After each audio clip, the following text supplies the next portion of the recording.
अनुच्छेद 16 के बाद में अब हम अनुच्छेद 17 और 18 पर चर्चा करेंगे। अनुच्छेद 14 से लेकर अनुच्छेद 16 तक अवसर की समानता की बात की गई है, लेकिन केवल अवसर की समानता दे देने से समाज में विषमता समाप्त नहीं होती है। समाज में जो भेदभाव पाए जाते हैं और समाज में जो कुछ लोगों के पास विशेष अधिकार होते हैं, उनको भी समाप्त करना आवश्यक है, तभी पूर्ण रूप से समाज में समानता स्थापित हो सकती है। तो आपने इन अनुच्छेदों को ध्यान से देखा होगा। 14 से लेकर अनुच्छेद 16 तक किसकी बात की गई है? अवसर की समानता की बात की गई है। और अनुच्छेद 17 और अनुच्छेद 18 किसकी बात करते हैं? समाज में भेदभाव को समाप्त करने की बात करते हैं, समाज में विशेषाधिकारों को समाप्त करने की बात करते हैं। तो अनुच्छेद 17 में क्या प्रावधान दिया गया है? अस्पृश्यता का अंत, यानी छुआछूत को समाप्त किया गया है। और अनुच्छेद 18 में किसकी बात की गई है? उपाधियों के अंत की बात की गई है। क्योंकि कुछ लोगों के पास जब उपाधि आ जाती है कि कोई राय बहादुर है, कोई दीवान बहादुर है, कोई राज बहादुर है, कोई नवाब है, कोई नाइटहुड है, तो उपाधि आने से वो व्यक्ति समाज में अपने आप को विशेष समझने लगता है। अन्य व्यक्तियों के साथ उस व्यक्ति की प्रतिष्ठा बढ़ जाती है, अन्य व्यक्तियों की प्रतिष्ठा कम हो जाती है।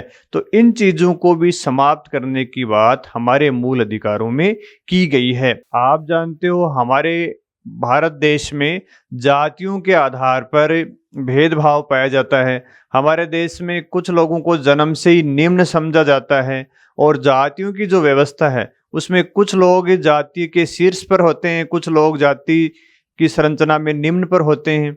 तो जो शीर्ष पर जो लोग होते हैं, उच्च जातियों के लोग होते हैं, वो निम्न जातियों को अस्पृश्य समझते हैं, उनको अछूत समझते हैं, और अछूत समझकर उनके साथ कई प्रकार के भेदभाव किए जाते थे। तो इन भेदभावों को समाप्त करने के लिए राष्ट्रीय आंदोलन के दौरान महात्मा गांधी के द्वारा भी प्रयास किए गए थे। महात्मा गांधी ने हरिजन उद्धार से संबंधित कार्य किए थे, समाज सुधार से संबंधित कार्य किए थे, और डॉक्टर भीमराव अंबेडकर के द्वारा भी प्रयास किए गए थे। गांधी के प्रयास समाज सुधार से संबंधित थे, अंबेडकर ने जो प्रयास किए वो वैधानिक प्रयास किए थे। तो अंबेडकर के प्रभाव के कारण ही अनुच्छेद 17 में अस्पृश्यता का अंत का प्रावधान किया गया। अस्पृश्यता के अंत को वैधानिक रूप दे दिया गया। तो अब हम बात करेंगे अनुच्छेद 17 की, कि अनुच्छेद 17 में क्या प्रावधान है और क्या क्या इसके लिए प्रयास किए गए हैं। अनुच्छेद 17,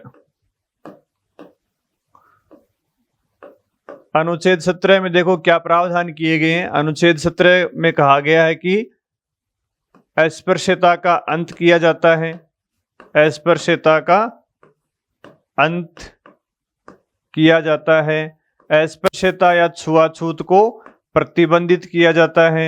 अनुच्छेद 17 में अस्पृश्यता या छुआछूत को प्रतिबंधित किया गया है, छुआछूत को मना किया गया है कि आप अपने आचरण के द्वारा छुआछूत का व्यवहार नहीं कर सकते, अपने आचरण से भेदभाव का व्यवहार नहीं कर सकते। और छुआछूत से उत्पन्न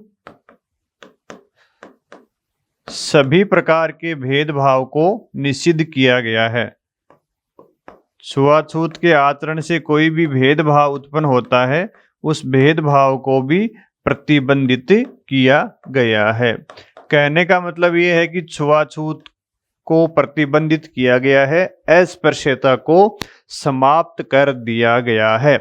अगर फिर भी कोई अस्पृश्यता करता है तो अनुच्छेद 17 में अस्पृश्यता को क्या बनाया गया है? अपराध घोषित किया गया है। छुआछूत या अस्पृश्यता क्या है? अपराध है। कोई व्यक्ति अस्पृश्यता का आचरण करता है तो वो क्या करता है? अपराध करता है। और अपराध को विधि के अनुसार अनुच्छेद 17 में दंडनीय माना गया है। ये अपराध क्या है? विधि के अनुसार दंडनीय है, विधि के अनुसार दंडनीय है, विधि के अनुसार दंड दिया जाएगा। अगर कोई व्यक्ति अस्पृश्यता का आचरण करता है तो उसको विधि के अनुसार दंड दिया जाएगा। ये अनुच्छेद 17 में प्रावधान किए गए हैं। अब जो विधि के अनुसार दंड देने वाला प्रावधान है, ये हमारे संविधान के मूल अधिकार के अनुच्छेद 17 में किया गया है। केवल एक तो अनुच्छेद 17 और एक अनुच्छेद 23, इन दो में ही इस शब्दावली का प्रयोग किया है, विधि के अनुसार दंडनीय। अनुच्छेद 23 में भी मानव के दुर्व्यापार और बलात् श्रम यानी बलपूर्वक श्रम को विधि के अनुसार दंडनीय अपराध माना गया है। इसी प्रकार अनुच्छेद 17 को अस्पृश्यता को भी विधि के अनुसार दंडनीय अपराध माना है। तो यह आपको तथ्य ध्यान में रखना चाहिए। अब सवाल ये है कि अस्पृश्यता है क्या? क्या अस्पृश्यता को संविधान में परिभाषित किया गया है क्या? तो उत्तर है नहीं किया गया है। ठीक है।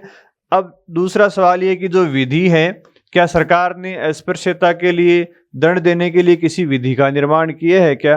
तो सरकार ने अस्पृश्यता के दंड देने के लिए विधि का निर्माण किया है और विधि का नाम क्या है? अस्पृश्यता अपराध अधिनियम 1955। अस्पृश्यता अपराध अधिनियम 1955। इस अधिनियम का निर्माण सरकार ने किया है और इस अधिनियम में भी अस्पृश्यता को परिभाषित नहीं किया गया है। इसका मतलब न तो संविधान में अस्पृश्यता को परिभाषित किया गया है, न इस विधि में अस्पृश्यता को परिभाषित किया गया है। हाँ, इस विधि में अस्पृश्यता के कुछ उदाहरण दिए गए हैं कि कोई व्यक्ति ऐसा व्यवहार करेगा तो उसको छुआछूत या अस्पृश्यता समझा जाएगा। तो क्या क्या उदाहरण दिए गए हैं? किसी व्यक्ति को जाति सूचक शब्द से पुकारना, जाति सूचक शब्द से अपमान करना, किसी का जाति सूचक शब्द से अपमान करना। और दूसरा, किसी व्यक्ति को जाति के आधार पर सार्वजनिक स्थानों में प्रवेश करने से रोकना। जाति के आधार पर सार्वजनिक स्थानों पर प्रवेश करने से रोकना, जैसे कोई कुआं है, बावड़ी है, होटल है, वहां प्रवेश करने से रोकते हैं अगर जाति के आधार पर, तो वो छुआछूत है, अस्पृश्यता है। या किसी व्यक्ति को जाति के आधार पर सेवाएं देने से मना करना, कोई हॉस्पिटल वाला मना कर दे, कोई होटल वाला मना कर दे, तो वो छुआछूत है। और किसी व्यक्ति को मंदिर में या मस्जिद में पूजा करने से जाति के आधार पर अगर रोक दें तो वो भी क्या है? छुआछूत माना जाएगा। और चौथा क्या है? छुआछूत को बौद्धिक और आध्यात्मिक आधार पर तर्क के माध्यम से अगर सिद्ध करते हैं। कई बार हम तर्कों के माध्यम से या कुतर्कों के माध्यम से किसी बात को सिद्ध करने का प्रयास करते हैं, तो अगर छुआछूत को हम अच्छा बताने का प्रयास करेंगे, उसका औचित्य बताने का प्रयास करेंगे, तो भी वो अस्पृश्यता मानी जाएगी। ये सारे उदाहरण कहाँ दिए गए हैं? अस्पृश्यता अपराध अधिनियम 1955 में दिए गए हैं। अगर कोई व्यक्ति ऐसा आचरण करता है तो वह अस्पृश्यता का अपराध कर रहा है। तो छुआछूत को बौद्धिक आधार पर प्रमाणित करना, बौद्धिक आधार पर प्रमाणित करना भी क्या है? छुआछूत है। सेवाएं देने से मना करना, किस आधार पर? जाति के आधार पर। ठीक है। तो ये विधि बनाई गई थी सरकार ने 1955 में। अच्छा, ये विधि सरकार ने किस अनुच्छेद के तहत बनाई थी? तो आपको याद होगा अनुच्छेद 35 की बात की थी हमने शुरू में जब अनुच्छेद बताए थे आपको। तो अनुच्छेद 35 में ये प्रावधान है कि मूल अधिकारों का क्रियान्वयन करवाने के लिए संसद को विधि बनाने का अधिकार है। तो अनुच्छेद 35A में ये प्रावधान दिया गया है कि मूल अधिकारों का अगर क्रियान्वयन करवाना है तो विधि बनाने का अधिकार किसके पास होगा? संसद के पास होगा, न कि राज्य विधानसभाओं के पास। तो ये तथ्य भी आपको ध्यान में रखना चाहिए। भाई अनुच्छेद 17 में कहा गया कि विधि के अनुसार दंडनीय अपराध होगा, तो विधि संसद बनाती है किस अनुच्छेद के तहत? 35A के तहत। राज्य की विधानसभाओं के पास मूल अधिकारों को क्रियान्वित करवाने का के लिए विधि बनाने का अधिकार नहीं है। किसके पास है विधि बनाने का अधिकार? संसद के पास है, और संसद ने ये विधि बनाई। और 1976 में जाकर इस विधि का नाम बदल दिया गया, जिसको क्या नाम दिया है? नागरिक अधिकार संरक्षण अधिनियम। 1976 में इस विधि में संशोधन करके इसका क्या नाम दे दिया गया? नागरिक अधिकार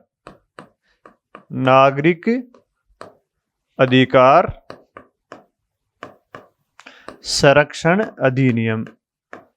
नागरिक अधिकार संरक्षण अधिनियम 1976। यानी इस विधि में 1976 में परिवर्तन किया गया, और इसमें परिवर्तन करके इसका नाम क्या दे दिया? नागरिक अधिकार संरक्षण अधिनियम 1976। ठीक है, तो ये संसद के द्वारा बनाई गई विधि है। इसी प्रकार एक विधि मैंने आपको एक और बताई थी, SC/ST prohibition of atrocity act, यानी अनुसूचित जाति जनजाति अत्याचार निवारण अधिनियम। ये भी इसी अधिनियम के तहत बनाई गई है, अत्याचार निवारण अधिनियम। 1989। ये भी छुआछूत को रोकने के लिए बनाई गई है। लेकिन ये विधियां थोड़ी हार्ड पड़ती हैं, क्योंकि इन विधियों के अंतर्गत अगर किसी ने अपराध किया है तो उस व्यक्ति को ये प्रमाणित करना पड़ेगा कि उसने ऐसा नहीं किया है। जबकि अन्य विधियों में क्या होता है? अन्य विधियों में राज्य को प्रूव करना पड़ता है कि भाई इस व्यक्ति ने अपराध किया है।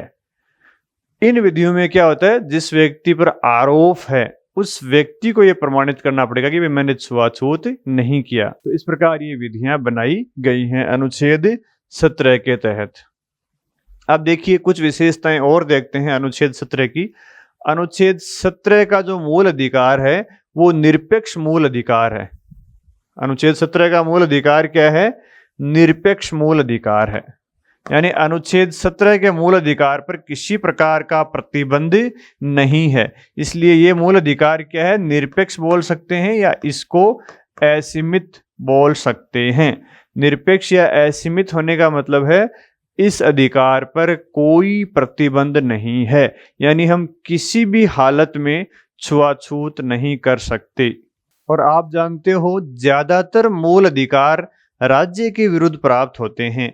राज्य के पास शक्ति होती है, उस शक्ति से व्यक्ति को बचाने के लिए व्यक्ति को अधिकार दिए जाते हैं। लेकिन ये अनुच्छेद 17 का जो मूल अधिकार है ये राज्य के साथ साथ व्यक्ति के विरुद्ध भी है। यानी राज्य के विरुद्ध भी है और ये व्यक्ति के विरुद्ध भी है। अनुच्छेद 17 का मूल अधिकार किसके विरुद्ध है? राज्य और व्यक्ति दोनों के विरुद्ध प्राप्त होता है। तो अनुच्छेद 17 आपकी समझ में आ गया होगा। अनुच्छेद 17 निरपेक्ष है। अनुच्छेद 17 को क्रियान्वित करवाने के लिए अनुच्छेद 35A के तहत संसद को विधि बनाने का अधिकार है, जिसके आधार पर संसद ने विधि बनाई भी है। अनुच्छेद 35A वाला प्रश्न परीक्षा में भी आया हुआ है कि मूल अधिकारों का क्रियान्वयन करवाने के लिए संसद को विधि बनाने का अधिकार किस अनुच्छेद के तहत मिला है? तो अनुच्छेद 35A, ये आपको ध्यान में रखना है। इसके बाद में अपन बात करेंगे अनुच्छेद 18 की। अनुच्छेद 18 में उपाधियों के अंत की बात की गई है। उपाधियों के अंत की बात क्यों की गई है? उपाधियां क्यों दी जाती थी, पहले इस बात को हमें समझना पड़ेगा। उपाधियां राजा महाराजाओं के शासनकाल में दी जाती थी, अंग्रेजों के शासनकाल में भी दी जाती थी। तो उपाधि व्यक्ति की अक्षमताओं के आधार पर दी जाती थी या राजभक्ति, राजनिष्ठा, सरकार के प्रति स्वामी भक्ति के कारण दी जाती थी? उपाधियां हमेशा ही व्यक्ति के कार्यों के आधार पर कम दी जाती थी और शासन और सरकार के प्रति निष्ठा के लिए ज्यादा दी जाती थी, जिसके कारण भारतीय संविधान निर्माताओं ने ये माना कि भाई उपाधियां तो उस व्यक्ति को दी जाएंगी जो शासन के प्रति निष्ठा दिखाएगा, जो शासन के प्रति स्वामी भक्ति दिखाएगा। तो ये उपाधियां क्या करती हैं? व्यक्ति के सार्वजनिक जीवन को भ्रष्ट करने का कार्य करती हैं। यानी अंग्रेज लोगों को उपाधियां दे देकर उनको अपनी ओर मिला लेते थे। जैसे किसी को राय बहादुर कहा, किसी को राज बहादुर, किसी को दीवान कह दिया, किसी को सर कह दिया, किसी को नाइटहुड की उपाधि दे दी। इस प्रकार की उपाधि देकर अंग्रेज राष्ट्रीय आंदोलन को दबाना चाहते थे। तो इस बात का संविधान सभा में जेबी कृपलानी ने काफी विरोध किया। उन्होंने कहा कि न तो उपाधियां चलेंगी और न उपाधियां दी जाएंगी। इस बात का अर्थ यह है कि न तो उपाधि जिसने प्राप्त की है अब वो काम में ले सकेगा और न ही भारतीय संविधान में आगे उपाधि दी जाएंगी। इसलिए अनुच्छेद 18 भारतीय संविधान में शामिल किया गया, जो कि समाज में विशेषाधिकारों को खत्म करने का कार्य करता है। क्योंकि भाई जिस व्यक्ति के पास राज बहादुर या नाइटहुड या सर, दीवान इस प्रकार की उपाधि होगी, वो अन्य व्यक्तियों से अपने आप को प्रतिष्ठित समझता है, जिससे समाज में भेदभाव पैदा होता है। इसलिए इस प्रकार के भेदभाव को समाप्त करने के लिए कह दिया गया कि अब उपाधियों का अंत किया जाएगा। तो ये उपाधियों के अंत वाले अनुच्छेद को जोड़ने के प्रमुख कारण थे।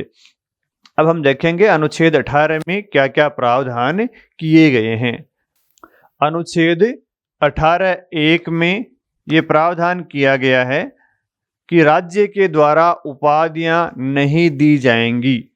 अनुच्छेद 18 में क्या प्रावधान किया गया है कि राज्य किसी प्रकार की उपाधि प्रदान नहीं करेगा। लेकिन आप जानते हो कई लोग डॉक्टर होते हैं, कई इंजीनियर हैं, कई कर्नल हैं, कई मेजर हैं, तो वो उपाधियां कैसे मिलती हैं फिर? तो इसमें ये प्रावधान किया गया है कि भी शिक्षा और सेना की उपाधियों के अलावा कोई उपाधि प्रदान नहीं दी जाएगी, नहीं प्रदान की जाएगी। तो किसकी उपाधि दे सकते हैं? शिक्षा से संबंधित और सेना से संबंधित। इनके अलावा किसी प्रकार की उपाधि प्रदान नहीं की जाएगी। शिक्षा की उपाधि प्रदान की जाएगी, सेना की जाएगी। भाई शिक्षा में कोई डॉक्टर होता है, सेना में कोई मेजर होता है, लेफ्टिनेंट होता है, तो ये उपाधियां तो दी जा सकती हैं क्योंकि ये व्यक्ति ने अपनी योग्यता के आधार पर अर्जित की हैं।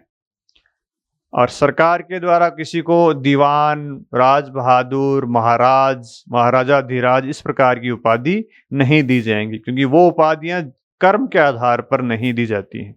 ये उपाधियां कार्यों के आधार पर दी जाती हैं और कार्यों के आधार पर व्यक्ति को पुरस्कृत करना भी चाहिए। तो अनुच्छेद 18(1) उपाधियों के अंत की बात करता है। राज्य के द्वारा किसी प्रकार की उपाधि प्रदान नहीं की जाएगी सिवाय शिक्षा और सेना के अलावा। फिर आता है अनुच्छेद 18(2). 18(2) में क्या प्रावधान किया गया है? 18(2) में ये प्रावधान है कि भारत का कोई भी नागरिक विदेश से किसी प्रकार की उपाधि प्राप्त नहीं करेगा। अनुच्छेद 18(2) में भारत के नागरिक पर विदेश से उपाधि ग्रहण करने पर प्रतिबंध लगाया गया है।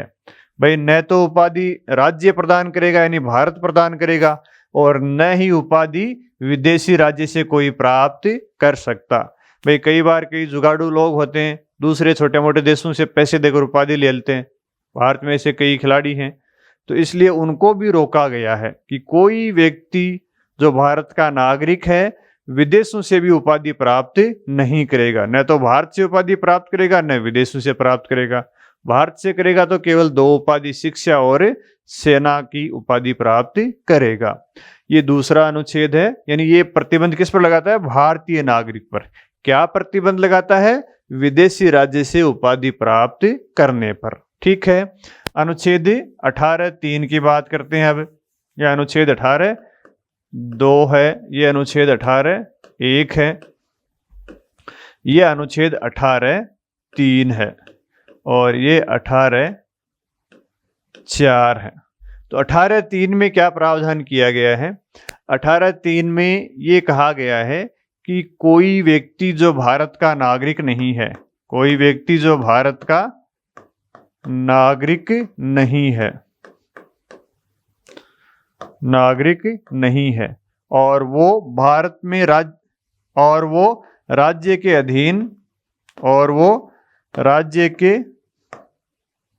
अधीन विश्वास और लाभ का पद, विश्वास और लाभ का पद ग्रहण करता है, लाभ के पद पर कार्य कर रहा है, वो राष्ट्रपति की सहमति से उपाधि प्राप्त करेगा। भाई कोई ऐसा व्यक्ति है जो भारत का नागरिक नहीं है, लेकिन भारत में वो किसी लाभ के पद पर या विश्वास के पद पर कार्य कर रहा है, तो वो भी विदेशी राज्य से कोई उपाधि लेगा तो उसको किससे सहमति लेनी पड़ेगी? राष्ट्रपति से क्या लेनी पड़ेगी? सहमति लेनी पड़ेगी। तो वो व्यक्ति भी विदेशी राज्य से उपाधि प्राप्त तभी करेगा जब राष्ट्रपति की सहमति हो। समझ गए बात?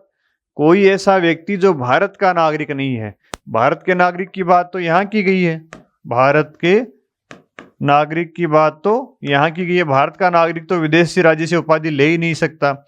लेकिन कोई ऐसा व्यक्ति जो भारत का नागरिक नहीं है, भारत सरकार के अंतर्गत कोई विश्वास और लाभ के पद पर कार्य कर रहा है, तो वो अगर विदेशी राज्य से कोई उपाधि लेना चाहे तो उसको राष्ट्रपति की सहमति लेनी पड़ेगी। यह अनुच्छेद 18(3) में प्रावधान किया गया है। इसके बाद में आता है 18(4). 18(4) में ये प्रावधान किया गया कि कोई भी व्यक्ति, कोई व्यक्ति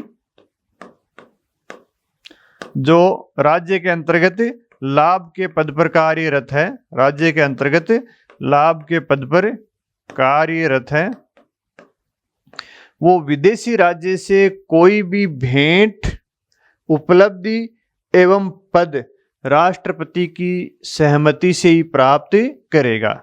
ये भी किसी सहमति से प्राप्त करेगा? राष्ट्रपति की सहमति से प्राप्त करेगा। इसको भी राष्ट्रपति की सहमति लेनी होगी। क्या प्राप्त करने के लिए? कोई भेंट प्राप्त करने के लिए, कोई उपलब्धि प्राप्त करने के लिए या पद प्राप्त करने के लिए। अनुच्छेद 18(4) में प्रावधान किया गया है कि कोई व्यक्ति जो राज्य के अंतर्गत लाभ के पद पर कार्यरत है, वो अगर किसी विदेशी राज्य से कोई भेंट, उपलब्धि और पद प्राप्त करना चाहता है तो वो बिना राष्ट्रपति की सहमति से प्राप्त नहीं करेगा, उसको भी राष्ट्रपति से सहमति लेनी होगी। भाई भेंट का मतलब उपहार, प्रेजेंट। आपने भी किसी से गिफ्ट लिया होगा, तो कोई विदेशी राज्य किसी को गिफ्ट देगा तो वो क्यों देगा? उसके बदले में कुछ प्राप्त करना चाहेगा कि नहीं चाहेगा, इसलिए मना किया गया है। उपलब्धि का मतलब क्या है? कोई सुविधा दे देना। भाई कोई जैसे यहाँ व्यक्ति कार्य कर रहा है, आईएएस अधिकारी है, वो विदेश में जा रहा है यूरोप में, तो वहाँ की सरकार उसको होटल का, घूमने फिरने की सुविधा दे दे, तो बदले में भी वो कुछ चाहेगी, तो इसलिए रोका गया है। और पद, कोई भी पद देने से रोका गया है। तो उपलब्ध, भेंट का मतलब है कोई उपहार दे देना, उपलब्धि का मतलब है कोई सुविधा दे देना, और पद का मतलब जानते हो आप, कोई भी पद दे देना। तो इनके लिए भी राष्ट्रपति की सहमति आवश्यक है। तो इस प्रकार न तो भारतीय राज्य कोई उपाधि देगा, न कोई भारतीय व्यक्ति विदेशों से ले सकता है। अगर कोई विदेशी उपाधि लेता है जो भारत का नागरिक नहीं है तो उसको राष्ट्रपति से सहमति लेनी पड़ेगी, अगर वो भारत में किसी लाभ के पद पर कार्यरत है। तो ये अनुच्छेद 18 में प्रावधान किए गए हैं। अब 18 अनुच्छेद से एक विवाद जुड़ा हुआ है जिसको भी हम देख लेते हैं। आपने भारत रत्न का नाम सुना होगा। भारत रत्न के पुरस्कार 1954 में भारत सरकार ने शुरू किए थे और इसमें 4 पुरस्कार दिए जाते हैं: भारत रत्न, पद्म विभूषण, पद्म भूषण और पद्म श्री। ये पुरस्कार 1954 से लगातार 1977 तक दिए गए। 1977 में पहली बार भारत में गैर कांग्रेसी सरकार बनी, जनता पार्टी की सरकार बनी, प्रधानमंत्री मोरारजी देसाई थे। उन्होंने इन पुरस्कारों को क्या कर दिया? रोक दिया। इन पुरस्कारों को रोक दिया। लेकिन जब 1980 में वापस कांग्रेस की सरकार बनी, इंदिरा गांधी की सरकार बनी, तो इन पुरस्कारों को वापस शुरू कर दिया 1980 में। ठीक है।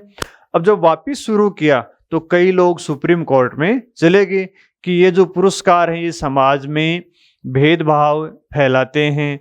इन पुरस्कारों से समाज में कुछ लोगों के पास विशेष अधिकार आ जाते हैं, समाज में भेदभाव उत्पन्न होता है।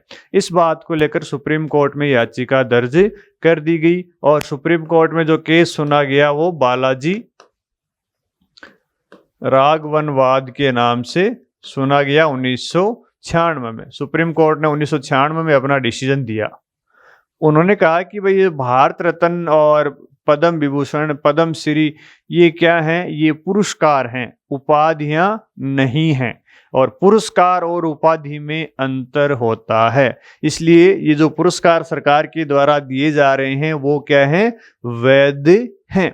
तो बालाजी राघवनवाद में सुप्रीम कोर्ट ने क्या डिसीजन दिया कि सरकार के द्वारा ये जो दिए जा रहे हैं पुरस्कार, ये क्या है? पुरस्कार हैं, ये उपाधि नहीं है। सुप्रीम कोर्ट ने पुरस्कार और उपाधि में क्या किया? अंतर स्थापित किया। भाई अनुच्छेद 18 में तो किसकी बात की गई है? उपाधि की बात की गई है। सुप्रीम कोर्ट ने कहा कि भाई ये तो क्या है? पुरस्कार है, ये उपाधि नहीं है। क्यों? क्योंकि उपाधियां कब दी जाती हैं? राजनिष्ठा के लिए दी जाती हैं, राजभक्ति के लिए दी जाती हैं, शासन के प्रति निष्ठा के लिए दी जाती हैं। शासन के प्रति निष्ठा या शासन के प्रति स्वामी भक्ति के लिए दी जाती हैं। और उपाधि कब दी जाती हैं? सामंतवादी समाज में दी जाती हैं। जहाँ सामंतवाद था वहाँ उपाधियाँ दी जाती थी जो शासन की सेवा करने के बदले में दी जाती हैं। जबकि पुरस्कार कब दिए जाते हैं? पुरस्कार किसी क्षेत्र में उत्कृष्टता के लिए दिए जाते हैं। पुरस्कार किसी क्षेत्र में किसी व्यक्ति ने कोई विशेष कार्य किया है या कोई उत्कृष्ट कार्य किया है, इसके लिए दिए जाते हैं। विशेष कार्य के लिए दिए जाते हैं, लोगों की सेवा के लिए दिए जाते हैं, न कि शासन की सेवा के लिए। जबकि उपाधियां किसके लिए दी जाती हैं? शासन की सेवा के लिए दी जाती हैं।